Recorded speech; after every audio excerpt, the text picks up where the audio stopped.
Welcome to the Lightforge podcast. This is ADWCTA. This is Merps. Hello. Hope you guys have been enjoying the meta. Enjoy can be interpreted in many ways. I hope you guys are getting Hunter. I hope you guys are having fun with Hunter and Mage. I And hope you are Hunter, avoiding some of the other classes that I like didn't classes name. that are not Hunter. Mage is okay. I think Mage is fine, right? Okay, I've played one as Mage is Mage. I faced a lot of Mage. I don't know how you can say Mage is fun. Mage is the most frustrating, annoying class to play against that is not blatantly OP. That I have, I can't remember a class that annoyed me more to play against than Mage right now. Believe me. Look. I faced somebody who had 3 locations. Like one bat after another. Yes, they just played God. location after location after location. I did not get to attack after turn 3. Yep. I just didn't. I did not get to choose to do anything after turn 3. It sucked. When you talk about, the meme fun and interactive, that totally applies. I have never been literally locked out in such frustrating fashion for so long than that game against the Mage. And yeah, that's on top of, them clearing your board, Cycle of Hatred 2.0, right? Them clearing your board, making the skeletons, and then killing that. I think the dumbest thing is, and if you've been playing Arena, you've experienced this as well, sometimes they essentially Cycle of Hatred, you create all those skeletons, and then the next turn they go face with those skeletons and they do it again, which is just like double pyroblasting you, right, while also dealing damage. So they have 2 there's a lot of annoying things in their hand. Jesus. Yes, there's a lot of annoying things in the game right now. Yeah, and most of them are on Mage, because the Hunter ones aren't really annoying. They're just blatantly overpowered. You can't be annoyed. The Hunter card. Yeah. I thought because you were talking about the Hunter location. I'm like, Hunter location is Hunter good. location is fine. It's a fair card. Yeah, it's a fair card. No, the Hunter location I love. Yes, it's a great design card for the arena. And its win rate reflects that. The Mage win rate is freaking ridiculous. Well, okay, we'll get to all that. But big picture, it's a Hunter Mage meta. Paladin and Priest also exist. The other classes don't exist. Paladin and Priest are actually okay right now. If you're a person who loves playing Priest, you gotta feel good. Because Priest has not been playable for quite some time. But I have bad news, maybe not for Priest, but there's pretty much no way this meta continues into next week. Because we're in the week 1 meta. And the week 1 meta is always silly. And it is always, most importantly, temporary. So we're going to talk less about this exact meta that we're entering into and more about the big picture things and cards now that we have some experience with. We obviously haven't played with every card, so we'll focus on the neutrals and the ones from Hunter and Mage. We'll talk about the classes after. Let's talk about the neutral cards right now. The big thing to know about neutral cards in this meta is that they're not that good. So if you listened to our review and you looked at our scores, there were 3 A-tier cards that were still in the meta. We were like, some of these are going to get banned or offering odds reduced, if not all of them. And then there were a bunch of Bs, which were okay. The best performing card in this meta in neutral right now is Anonymous Infiltrator, which should be all you need to know about this meta. If you remember Anonymous Infiltrator, the best performing card, in this set. Anonymous Infiltrator is the 2-mana 2/3 battle cry. The next secret you play costs 0. That is because Mage and Hunter are the 2 top classes by far. So you're at this point where this is a terrible meta. You know this is a absolutely terrible temporary meta because everything's upside down. But you also know one more thing, and that is that there's no mothership. Because if mothership existed, I don't care what Mage and Hunter do, Anonymous Informant would not be the top card. It would be mothership. And that's true. Right now, in this new set, there is not a single card performing like an A-tier card would perform. The highest performing card that is not a class-specific card like Anonymous Infiltrator is actually Forensic Duster. Forensic Duster is the 3 mana 3/4 that makes your opponent's minions cost 1 more mana the next turn, and it's doing fine, but it's doing about what we expected. So we rated it a B, a high B. I think we said that in the review. And it is still just a high B. It's not a B+, and you can tell because it is currently getting a lower win rate than Claw Machine, which is a pretty standard B tier card these days, and Rap Golem, which is a pretty standard B+ tier card. So Forensic Duster is right where we expect it, and so is pretty much everything else in neutral around that like B, C range. But what we did not expect, or maybe we kind of expected, but what is definitely lower are the 3 cards we rated A, which is Sin Runner, Stoneborn General, and Famished Fool. So, do you want to take any of these and start the conversation off? Because I think there's a lot to talk about here, and it'll reveal a lot about the meta as to why these cards are not like these A tier cards, why they're not performing like A tier cards.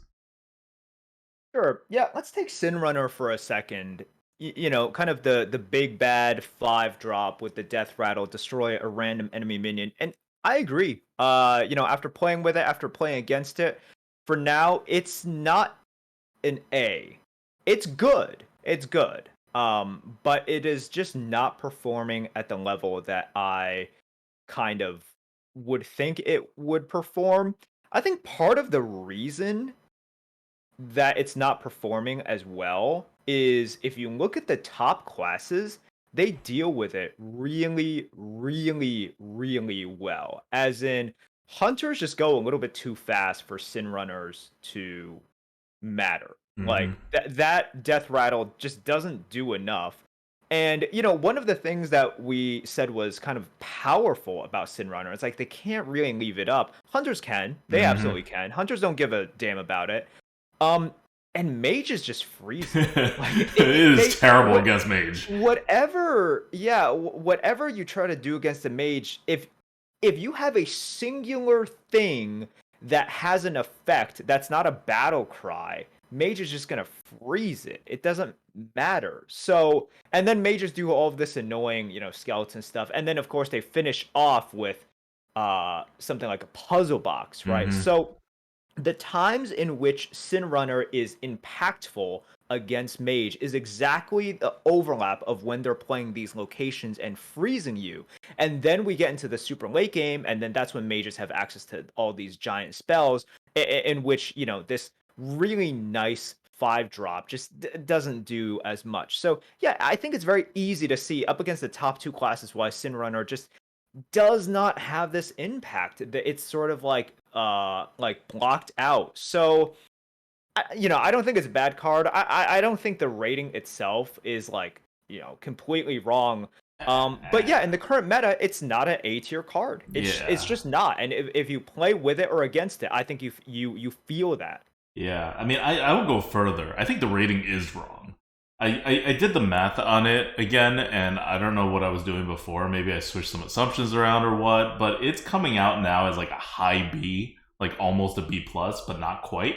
So and like having played with it, it feels like a B tier card. Again, like you said, it's not a bad card. It's matching up really poorly against Mage and not good against Hunter either. But even when they fix the meta, I don't think this card's going to come up to an A because it's not an A tier card. It requires a situation in which your opponent is generally playing big cards, in which it gets some value out of it being a 6/5, and then the removal gets delayed effectively 2 turns. Or you have that effect of making your opponent do such weird stuff that you're getting a huge bonus. So those situations just aren't happening as much as it needs to for it to be an A tier card. And I don't think it's just the meta. Like, I think this is just a B tier card, and we messed up. So we'll see. They're going to change the meta next week. So we'll see. But I don't see this high. I like it maybe a B+ card, but I think this is just going to come out to be a high B card. I think no matter where the meta is, you're going to end up looking at it and Forensic Duster and being like, it's about the same. Of course, right now it's a terrible meta for Sin Runner. So that's the first one, and that's the one that we rated highest too. I think we called that out as the highest of our 3 A tier cards, and I think that's wrong. We'll probably have a firmer conclusion next week, assuming assuming they patch the meta and actually balance out the win rates, and it's no longer a Hunter Mage meta. But that's where I think this is going.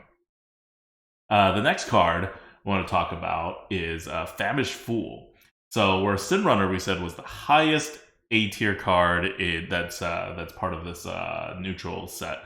Famished Fool we had as the lowest A tier. Like it's barely A. It was almost B plus. And having played with it in this meta, it is every bit as good as we rated it. If anything, I think we may have underrated it a little. It feels very solidly like an A tier card. Infuse in general is so easy to trigger. There's so many things going on, and Famished Fool is just almost always 5 mana, 3/5. You can't play it on curve, but otherwise, draw 3 cards. And that is really good. Your problem, of course, and why it's not performing as really good as it is again Mage and Hunter. Mage and Hunter are weird, or Hunter is weird. Mage in this iteration is super weird. I was talking about how crazy it is, how annoying it is to play against Mage. Merps is talking about having the board frozen all the time or blown up all the time. None of this is normal for Mage in the arena. This is, or for any class in the arena, really. So I don't know what's happening with Mage, but this iteration, and if it continues, they're going to nerf Mage. Clearly they're going to nerf Mage. But they may not nerf Mage to the ground. Mage could still be a totally playable class that you see. And it's just going to be a weird thing in the meta. And whenever you have something whenever your 2 dominant classes are so polar, they're not even polar, they're just weird. They're doing weird things. They're not the same. You're not creating this aligned meta. Famished Fool is one of these cards that just kind of slips through the cracks. Because if you're against Hunter, drawing cards isn't going to save you. Ever. None of the card draws are good against Hunter. And Famished Fool is mostly a card draw card, so it's not going to be good either. If you're going against Mage, your problem is that your stuff is frozen. Your problem is not that you're running out of cards exactly. So you're kind of in that same issue where, well, yeah, you can draw cards eventually, but to what end? What are they used for, right? So this isn't a problem where card draws are just bad in this meta. As in Murder at Castle Nathria. Card draw is bad for this particular meta of Hunter and Mage. Really bad. So, just something to note. Yep. Okay, look, I just have to say, why are you allowed to have more than one location? You're there. You're there again. You're still there. You're there again. You're still there. That is what really frustrates me. Because I remember when I first saw a location, I thought it would be a location slot, you know? Or oh, okay, this is now, I agree. I never considered double locations. Right? Yes, I never considered that. And then as I learned more about it, I'm so it's just a minion that you can't kill? I was okay, or, you can kill it, but, through tech stuff, right? I'm so it's just another minion? What? Wait, huh?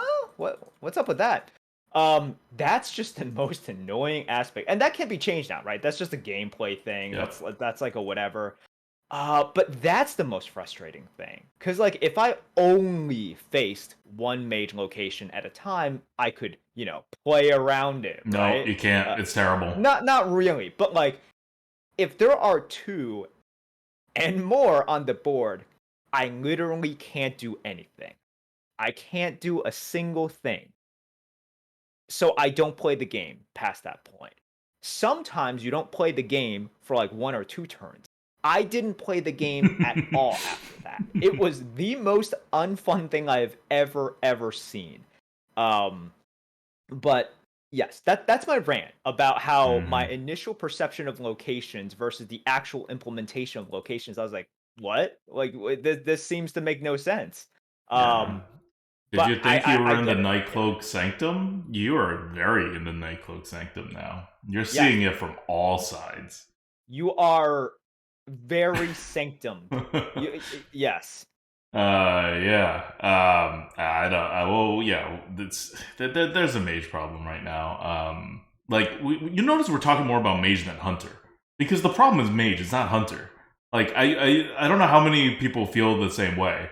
But Hunter, despite the 55% win rate and Mage is under 53% win rate, Hunter is less of a problem than Mage. You see more of them. They're more powerful, but they're not so much the problem. It's in a weird place right now. It's about how annoyed you are at certain things.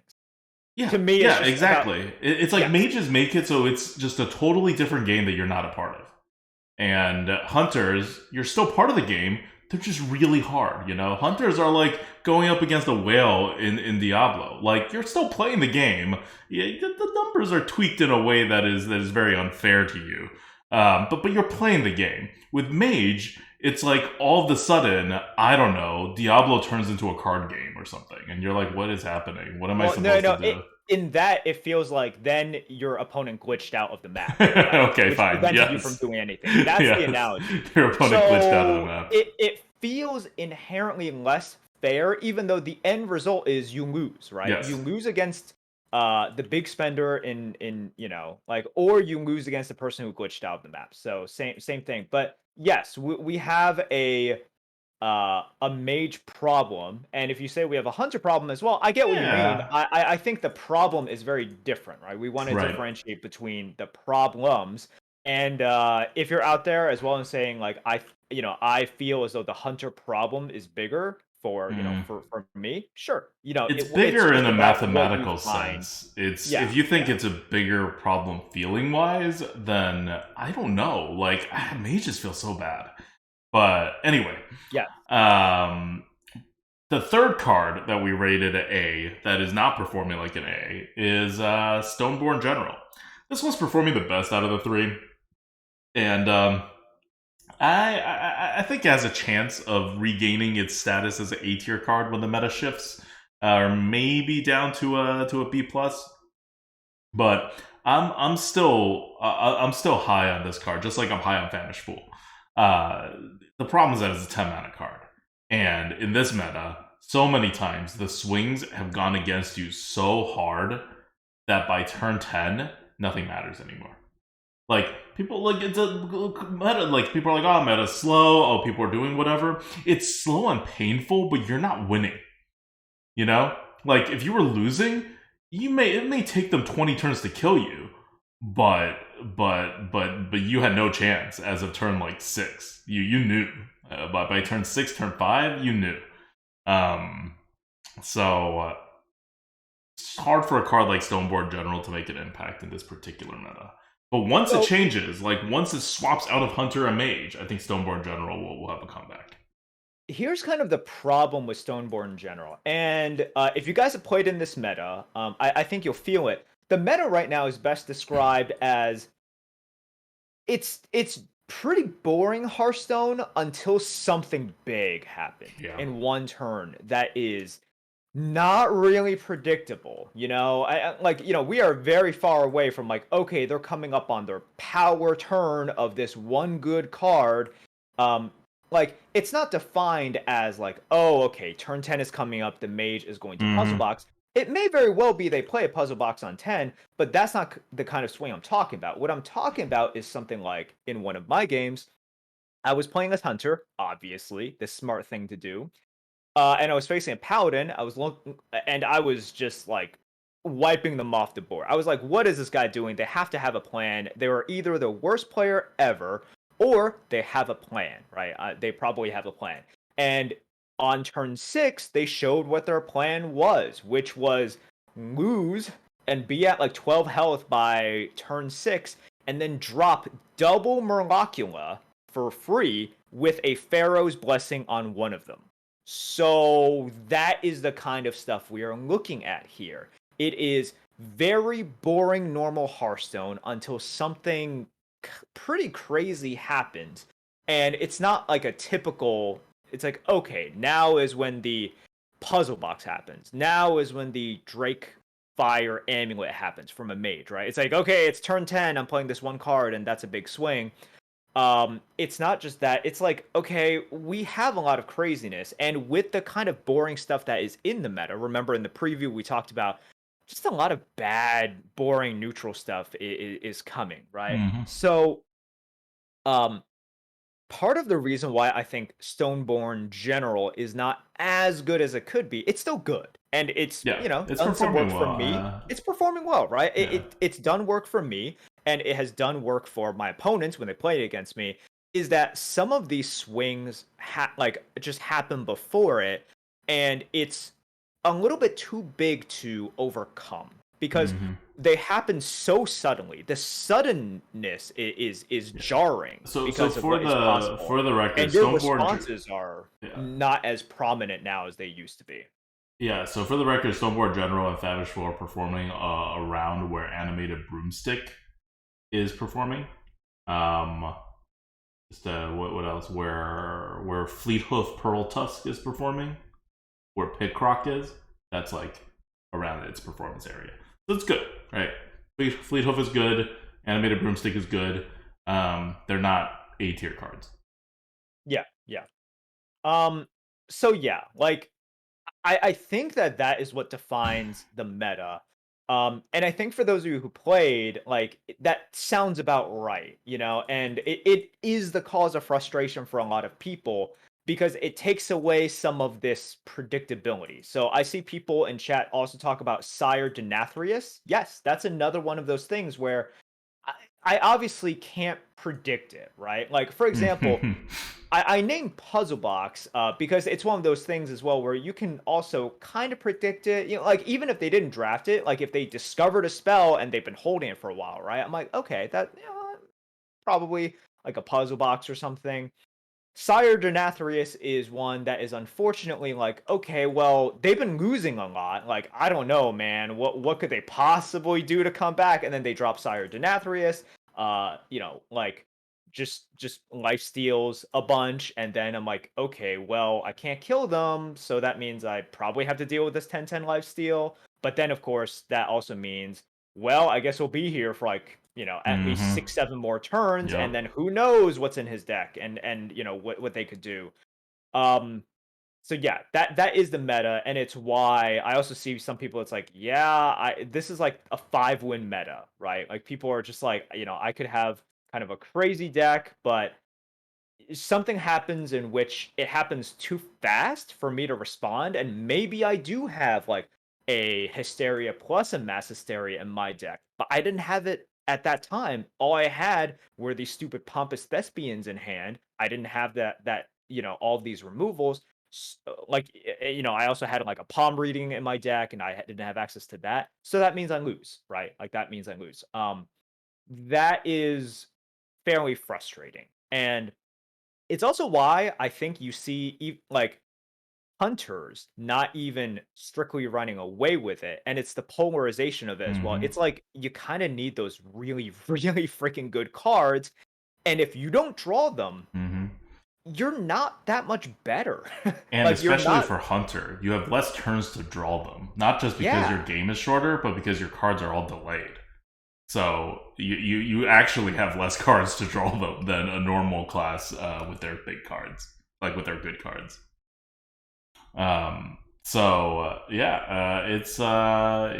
a particular kind of meta, and that may not change even if Hunter and Mage are down, because that's kind of a wider meta thing that's set up by the selection of sets that are in the current meta. And again, that's not going to change. That's here to stay. But what will change is Hunter. We talked a lot about Mage. Let's just finish off our Mage conversation and do Hunter next.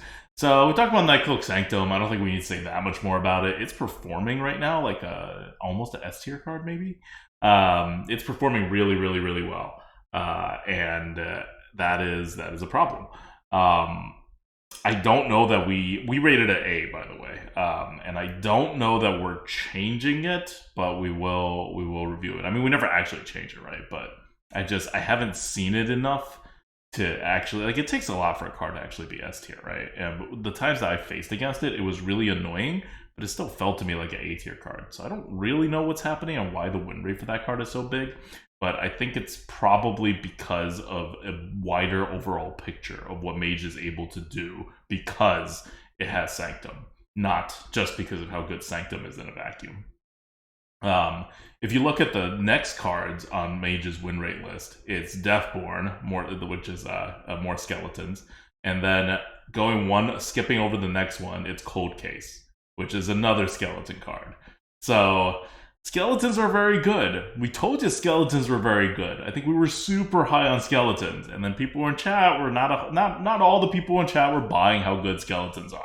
Well, now you see the power of skeletons. Every single card that mentions skeletons is literally the top cards of the Mage. And Mage is the second best class right now. So skeletons are in. And you should commit to it. And they're just really good because face damage matters, right? This is the whole thing right now. You can freeze for your big cards, or you can just freeze and deal enough damage and kill your opponent. And what Merps was saying is everything's okay until it's not. Well, when is it not? When it's not, it's when they put big stuff out and then they'll go face the next turn and then you're screwed, right? So Mage will make that happen and then freeze your response unless it has taunt. There's not that much you could do about it. The other card that I skipped over before that is the third best card in Mage for this set is Frozen Touch, which has killed me many, many times. And it's just a 2 mana, deal 3 damage, but you get it back if you infuse it 3 times. And it's really easy to infuse 3 times. So it comes back a lot. It gets used as a fireball to my face a lot. It gets used as 9 damage to my face sometimes. Like, just stuff happens with this card. It is very powerful. We rated it A. We knew it was that powerful. It's performing like it. And that's one of the powers. It's one of the powers that Mage has. Yep. So any advice on facing Mage? No, because I have none. I literally have no. See, here's the problem, and like when you talk about Hunter problem or Mage problem, the real problem with the meta is that I have no advice for you that is specific to this meta. I cannot help you guys in any way. Because for, like, up against those two classes, if you're getting frozen, you are getting frozen. My advice is, like, what? Try to draft more spells? Like, what? You weren't going to draft more spells anyways because spells are really good. You were going to draft good spells anyways. Just don't get frozen. I don't know. Make your opponent not draw their Sanctum. Yeah, that's basically it. And against Hunter, it's... Like, are you facing... I got advice against Hunter. I don't think Hunter's unbeatable. I've taken down so many Hunters in this meta. No, you can definitely beat them. I'm just like, if they coined out the Wild Seed on 2, that's tough, yes, right? Yeah, but that happens very infrequently compared to how often you get Nightcloak Sanctum. Because they have to have it on 1. And they have to have a coin. Like, it's just... Those are very low percent times that you're facing Hunters. Like, I think Hunter's in a different boat than Mage because of that. Like, there's nothing you can do to Mage because Mage is playing its own game and it's going to freeze anything you put out. But there is stuff you could do against Hunter. I think the way to beat Hunter is something that we keep saying all the time, how you beat Hunter. You go fast. And especially, this is doubly true with this iteration of Hunter. Because this iteration of Hunter is relying on Wild Seeds. And the thing with Wild Seeds is the back-breaking Wild Seed is the latest one. If they are just summoning the 3/1 Rush, that's a really good card. Don't get me wrong, but that's not an A tier card. That's like a B tier, maybe B plus tier card, and it's a class card, and you're not losing to it that much. What you're losing to is when they summon the freaking deer thing that like comes with a weapon, right? And then they have like... That's where most of the value is. So whether it's random or they get it anyway by guarantee, that's the backbreaker. And that card does not come out for 3 turns. And when it comes out, its body still does not have Rush. The weapon has Rush, but the body does not have Rush. So what does that add up to for you? That means that body can't be used for 4 turns, and in 3 turns, your opponent is allowed to trade their face damage for tempo. That means you should be pounding your opponent in the face for the 3 turns while your opponent is under-tempoed. So whenever your opponent plays any of the Wild Seed cards and it comes out to be that third roll, you know your job. And in fact, because that's what you're most scared of in Hunter, that's your job from turn 1. Your job is to be on the board pushing face immediately against Hunter. The reason Hunter win rate is so high is not just because they have super OP cards. We knew it was going to be high, but I am very convinced that a ton of people, if not the majority of people, are misplaying versus this iteration of Hunter. They're trying to do things. Because normally what do you do against Hunter? You want to control the board. Because if you don't control the board, they start hitting your face. And that's bad because they're a Hunter. In this iteration, you need to be the one hitting their face and letting them remove your board. Because if you go face and they go face, that's your best shot. If you remove their board and they have wild seeds, you will lose. So why are you choosing to lose? Don't choose to lose. Choose the coin flip of whether you win or lose. And if you do that enough times, when things are a little dicey, you will eke out quite a lot of wins that you would have lost otherwise. I have beaten Arelon on 5. Freaking Arelon. Which is the Hunter Legendary that summons all the wild seeds and is like a normal 5-drop, I think. I forget. It was just very ridiculous. I remember when I saw him play it. It's a 5. Oh, it's a 4-drop Yeti. Okay, it's a 4-drop. Yeah, it's a 5-mana Yeti. It's a 5-mana Yeti that summons all the wild seeds. Yeah. Okay. So anyway, it's ridiculous. You shouldn't be able to win on 5, but it keyed in on one thing for me, which is that until you play it on 5, until turn 8, you have no extra tempo from that 3rd wild seed. And until turn 9, you have no tempo that doesn't require your opponent to use its own face. So, I mean, I was ahead when they played that card, right? I wasn't super ahead, but I was ahead. And once that card came out, I was like, well, I have one shot at this game, and obviously I'm going to take it. And it involved putting a lot of crap on the board and just going face every turn and making them try to remove my board. Because if they succeed in removing my board, I lose, right? Obviously. If they don't succeed in removing my board, though, I have a good shot of winning. And if I just started trading, I definitely 100% lost.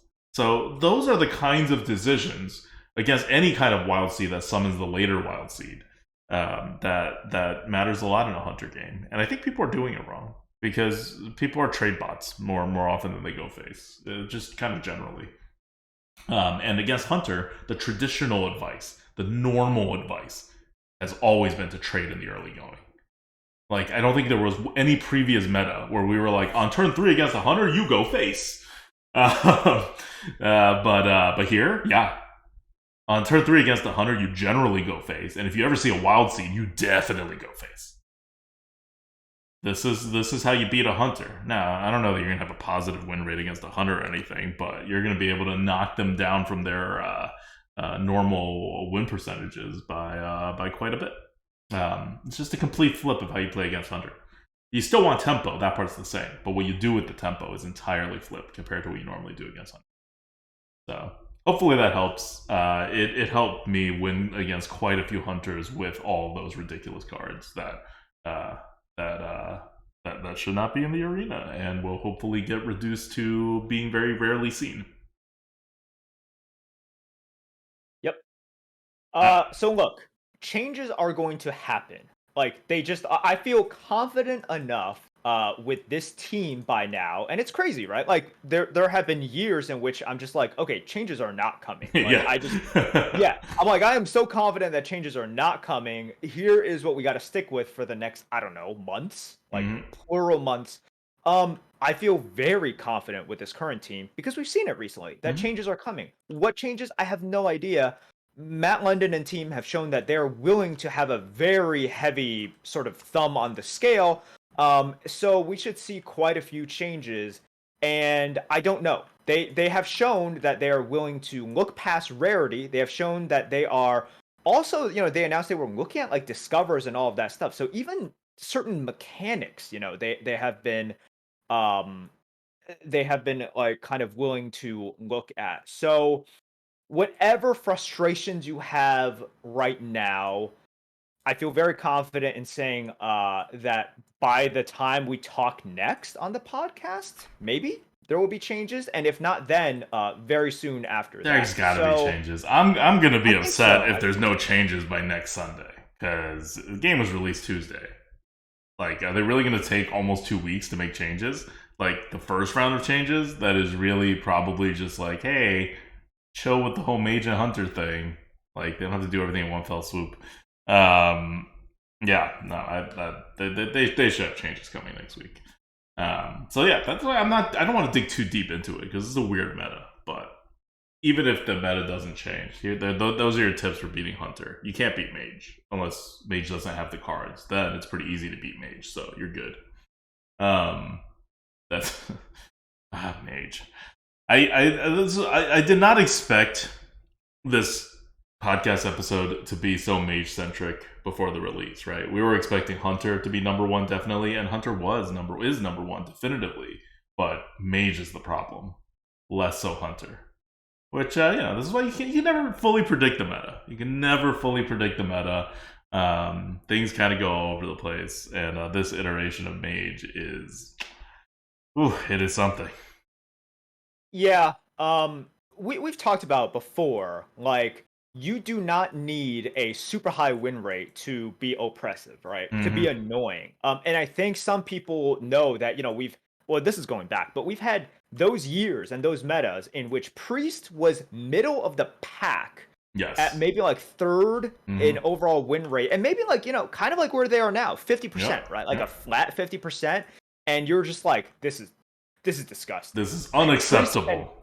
Unacceptable. Priest cannot exist in this current state. And if you played like, 4 years ago or something like that, you will remember those metas.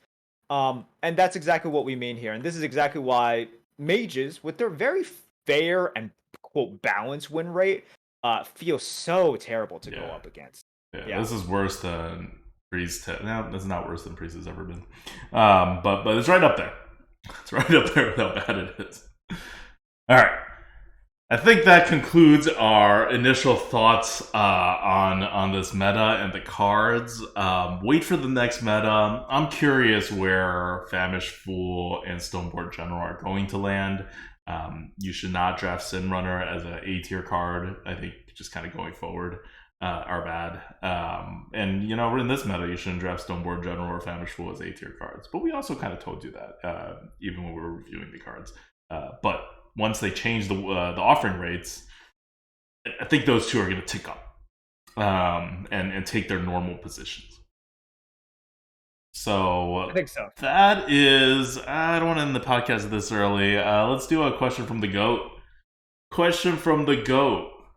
What are you excited about right now that you are about to do? Let's give a plug to our Diablo Immortal listeners or viewers or just clan members. I have had people message me and they're like, hey, you gave us the wrong link. This is two weird guys talking about Hearthstone. But yes, we are about to do the Rite of Exile again. We did it previously. We did. It wasn't shown the last time. The one that, right? Yeah, the last time because I was out. I was on my vacation, so that one wasn't streamed. Yeah, exactly. And I still don't have my PC back, so we are not.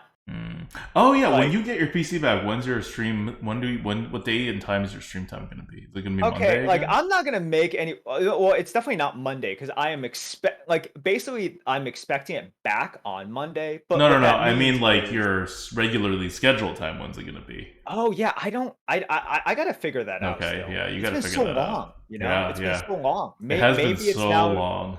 I know. It's been eons, but yeah, I will let you guys know. I definitely want to get back into streaming. I've had this clunker for way too long. But yes, we are still jamming Diablo Immortal.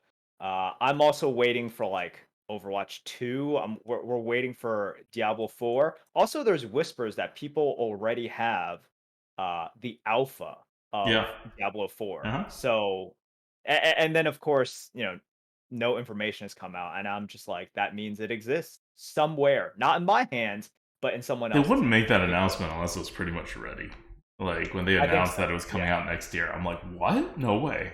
But yeah, just because we didn't do like an update after. There's also been no vacation update, so I'm back from vacation. By the way, went to Mongolia, went to Seoul, South Korea. It was all super good. I Totally recommend going to Mongolia in the summer.